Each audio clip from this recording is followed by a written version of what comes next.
औज़ुबिल्लाहिमिनश्शैतानिर्रजीम बिस्मिल्लाहिर्रहमानिर्रहीम अस्सलाम वालेकुम। स्टूडेंट्स उम्मीद करता हूँ कि आप सब खैरियत से और आप सबको वेलकम एक मर्तबा फिर ऑनलाइन क्लासेस में। स्टूडेंट्स गूगल फॉर्म के ज़रिए online self preparatory test number 13 conduct किया गया जिसमें फार्मास्यूटिकल कैलकुलेशंस हमारा टॉपिक था। टोटल 25 क्वेश्चन थे इसके जिसकी वीडियोस हम 3 डिफरेंट फेजेस में अपलोड कर रहे होंगे। आज के इस वीडियो लेक्चर में हम क्वेश्चन नंबर 1 से लेकर क्वेश्चन नंबर 10 तक पढ़ रहे होंगे। अगर आप पार्ट बनना चाहते हैं ओएसपीटी यानी ऑनलाइन सेल्फ प्रिपरेटरी टेस्ट का जो गूगल फॉर्म्स के जरिए लिया जाता है तो आप 0333224303 पर एक मैसेज कर सकते हैं। याद रहे इस टेस्ट के कोई चार्जेस नहीं है और हम 1 से लेकर 12 तक के जितने भी पुराने लिंक हैं वो भी आपको शेयर कर देंगे ताकि आपकी घर बैठे अपनी सेल्फ असेसमेंट भी होती रहे। स्टूडेंट्स एक सिनेरियो दिया गया था। A neonate born at 32 weeks gestation weighs 2005 grams and it is transferred to the hospital's neonate intensive care unit with a diagnosis of sepsis. Among the physician's order are aminophylline, that's 5 milligram per kg IV every 6 hours, cefotaxime 50 milligram per kg every 12 hours, and vancomycin 10 milligrams per kg every 12 hours. Keeping this case in mind, answer the given question. पहला सवाल पूछा गया था, calculate the initial dose of each drug in milligram. Students हमें यहाँ पर ग्राम में दिया गया, वीक्स प्रोवाइड किए गए, पर केजी हमें डोज बता दिया गया और हमसे टोटल डोज मालूम किया जा रहा है। तो सबसे पहले हमें क्या करना था इस सवाल में, सबसे पहले हमें नियोनेट के वेट को केजी में कन्वर्ट करना था। तो हमारे पास आ गया 2.005 केजी।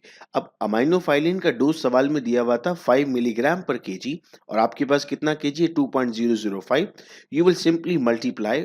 आप 0.005 को अगर यहाँ पर ओमिट करते हैं और डायरेक्ट मल्टीप्लाई करते हैं तो यू विल गेट 10 मिलीग्राम। तो अमाइनोफाइलिन का डोज आपने दिया 10 मिलीग्राम, सेफोटेक्साइम का डोज आपने दिया 100 मिलीग्राम और वेंकोमाइसिन का डोज आपने दिया 20 मिलीग्राम। तो ये तीन ऑप्शंस आपको वहां पर नजर आ रहे थे, they were the right answer.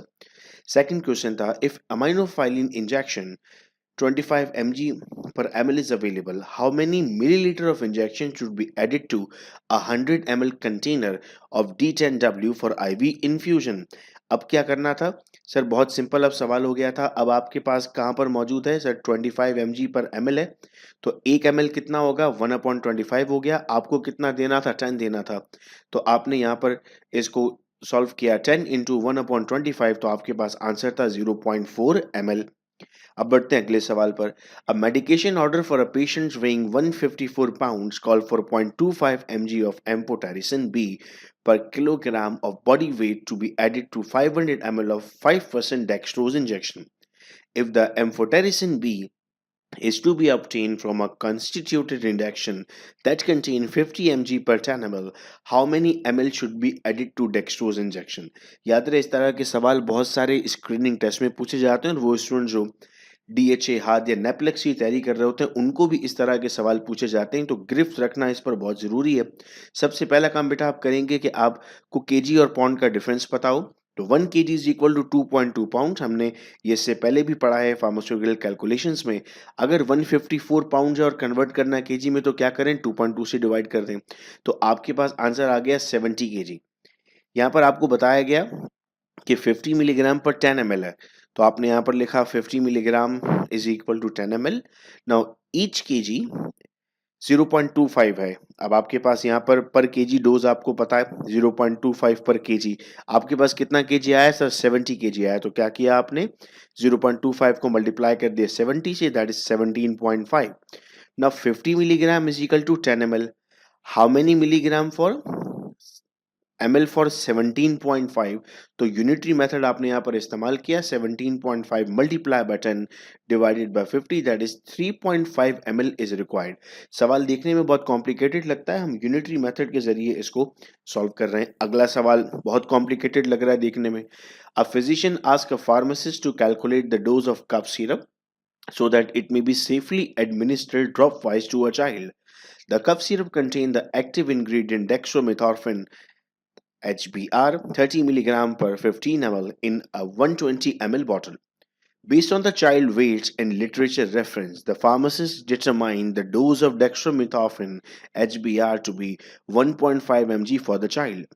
The medicine dropper to be dispensed with the medication is calibrated by the pharmacist and shown to deliver 20 drops of cough syrup per 1 ml. Calculate the dose in drops for the child. अब ये real life scenarios हो सकते हैं कि आप एक pharmacy पर मौजूद है और वहां पर डायरेक्ट ये केस आता है आपके पास, डोज कितना देना है, अवेलेबल कितना है, कितने एमएल की बॉटल है, सारी डिटेल्स यहाँ पर दी हुई हैं। कैसे सॉल्व करेंगे? सर 30 mg डेक्स्ट्रोमेथॉर्फिन HBr कंटेन्स इन 15 ml, 1.5 mg को हमने कह दिया XML है, हमें नहीं पता, तो यूनिटरी मेथड का इस्तेमाल करते हुए हमने कहा 15 इंटू 1.5/30 दैट इज 0.75 ml, यानी जो हमें देना है वो कितना है 0.75 ml है, लेकिन हमें ड्रॉप की बात करनी है तो 1 ml में कितने ड्रॉप्स हैं? 20 ड्रॉप्स हैं। 0.75 ml में कितने ड्रॉप्स होंगे? X ड्रॉप होंगे। फिर यूनिटरी मेथड लगाएं, 0.75 into 20 divided by 1 that is 15 drops of the cough syrup, यानी जो कफ सिरप आपके पास अवेलेबल था उसमें से 15 कतरे आपको इस्तेमाल करने थे। कितना ज़रूरी है डोज कैलकुलेशन, आपको इस बात का अंदाज़ा हो रहा होगा। अगले सवाल की तरफ बढ़ते हैं। To reduce the inflammation of an optic nerve, a patient is administered high dose prednisone 900 mg per day for 5 days by IV infusion. The usual daily dose of prednisone is 5 to 60 milligram per day, depending on the condition being treated. Calculate the dose that the patient receive as a multiple of highest usual daily dose. जी, तो students अब इसको हम कैसे calculate करने जा रहे हैं? हम कह रहे हैं 900 mg पर 60 mg। सवाल में पूछा गया था, देखो सवाल देखने में बड़ा हमें कंफ्यूजिंग लगता है। हम कह रहे हैं कि पेशेंट 900 मिलीग्राम ले रहा है 5 दिन के लिए, मैक्सिमम डोज 60 मिलीग्राम है। आपको बताना है उसने कितने हाईएस्ट डोज लिए, तो सिंपली आपको 900 को डिवाइड करना था उसके मैक्सिमम डोज थे, तो आपके पास आंसर आ जाता 15, यानी उसने 15 multiple of the highest usual dose इस्तेमाल किया है। Pediatric Lanoxin injection contain digoxin 100 micrograms per ml. What volume must be administered to provide a dose of 0.04 mg? Simple सी कैलकुलेशन, अगर हम 0.4 ml लेंगे, यानी दोनों को हमने मल्टीप्लाई किया, 0.4 ml अगर हम लेंगे तो हमारे पास ये वैल्यू पहुंचेगी। मिलीग्राम को आप माइक्रोग्राम में भी कन्वर्ट कर सकते हैं या ऊपर माइक्रोग्राम को आप मिलीग्राम में कन्वर्ट कर सकते हैं। The adult dose of a liquid medication is 0.1 ml per kg of the body weight. How many teaspoonful should be administered to a person weighing 220 pounds? याद रहे टीस्पून, टेबल स्पून, इन सब की भी अलग कैलकुलेशंस होती हैं। हम फार्मास्यूटिकल कैलकुलेशन की क्लासेस में इनको भी 1 by 1 समझ रहे होते हैं। आइए सॉल्व करते हैं। सबसे पहले हमें कन्वर्जन करनी है। 1 kg is equal to 2.2 pounds, तो 220 pounds बेसिकली कितना kg है sir? It's 100 kg. Now just multiply the weight into the equation. 100 kg multiply by 0.1 upon 1 kg, जो normally हम अपनी equation generate कर रहे हैं। आंसर आपको मिला 10 ml. Now there are 5 ml in a teaspoon. याद रखिएगा टीस्पून में 5 ml है। आपको कितना डोज देना है? 10 ml. तो आपको टोटल कितने टीस्पून देने? सर हमें टोटल 2 टीस्पून देने। नेक्स्ट क्वेश्चन की तरफ बढ़ते हैं। The label for a dry powder package of cefadroxil for oral suspension directs the pharmacist to add 72 ml of purified water to prepare 100 ml of suspension. If the package contained 2.5 gram of cefprozil, how many milligram of drug would be contained in each teaspoonful dose of the constituted suspension? चलिए जी answer की तरफ आते हैं। हम सबसे पहले convert करेंगे grams को मिलीग्राम्स में। तो हम कह रहे हैं यहाँ चूंकि एक तरफ हमें ग्राम है और एक तरफ हमारे पास मिलीग्राम था। 2.5 gram is equal to 2500 milligrams, not 25 upon 100 is equal to x upon 5 ml, because हमें वहां पर मालूम करना था। जब आप सॉल्व करते हैं तो जवाब मिलता है हमें 125 milligram of cefadroxil. Next question है हमारे पास। Label instruction for an ampicillin product call for the addition of 78 ml of water to make 100 ml of constituted suspension such that each 5 ml contain 125 mg of ampicillin.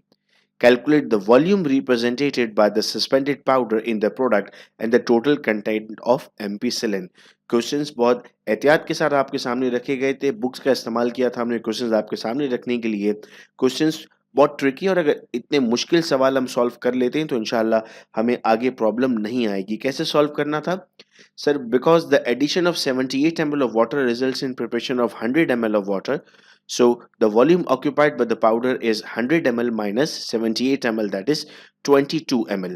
तो आपके पास powder ने कितनी जगह घेरी है, 22 ml घेरी है आपके पास। अब आपसे पूछा गया ड्रग कितनी प्रेजेंट होगी।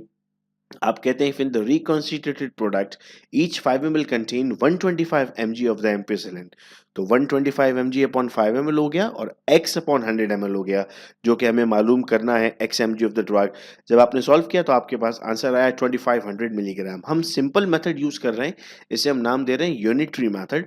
और भी मेथड्स हम यूज कर सकते हैं, वो थोड़े से कॉम्प्लिकेटेड है। मैं आपको रिकमेंड करूंगा कि आप जब भी डोज कैलकुलेशन कर रहे हैं तो यूनिटरी मेथड का इस्तेमाल करें। Next question है calculate the number of tablets containing the combination of spironolactone 25 milligram and hydrochlorothiazide 25 milligram that must be used to prepare the following formula using ORA plus as the oral suspending vehicle. Spironolactone 5 mg per ml, hydrochlorothiazide 5 mg per ml and ORA plus at 120 ml. हमें number of tablets calculate करनी है, तो sir हम कहते हैं स्पाइरोलैक्टोन and hydrochlorothiazide 5 mg of each drug per ml multiply by 120। हम 120 से इसलिए मल्टीप्लाई कर रहे हैं कि हमारे पास जो ऐड में ऐड करना था दैट वाज 120, तो ये बनता है 6 mg of each drug। Now 6 mg of each drug को आप 25 mg से डिवाइड कर देंगे, बिकॉज आपने यहाँ पर स्पाइरोलैक्टोन कितना लिया हुआ है, इसे 25 mg लिया हुआ है, तो आंसर बनता है हमारे पास 24 टैबलेट्स। तो सुनिए स्टार्टिंग के 10 क्वेश्चन से जिनका सॉल्यूशन इस वक्त हमारे सामने मौजूद है, और जो रिमेनिंग 10 क्वेश्चंस हैं और 5 क्वेश्चंस है वो भी इंशाल्लाह आपको यहाँ पर बता दिए जाएंगे। इससे हमारी और प्रैक्टिस इंक्रीज होती रहेगी। अपने फ्रेंड्स के साथ ज़रूर शेयर कर दीजिएगा वीडियो लेक्चर, ताकि उनको भी अगर फार्मास्यूटिकल कैलकुलेशन में कोई प्रॉब्लम है तो वो दूर हो सके। बहुत शुक्रिया बच्चों, इस वीडियो लेक्चर को सुनने का। अपना बहुत ख्याल रखिएगा आप सब लोग। अल्लाह हाफिज़।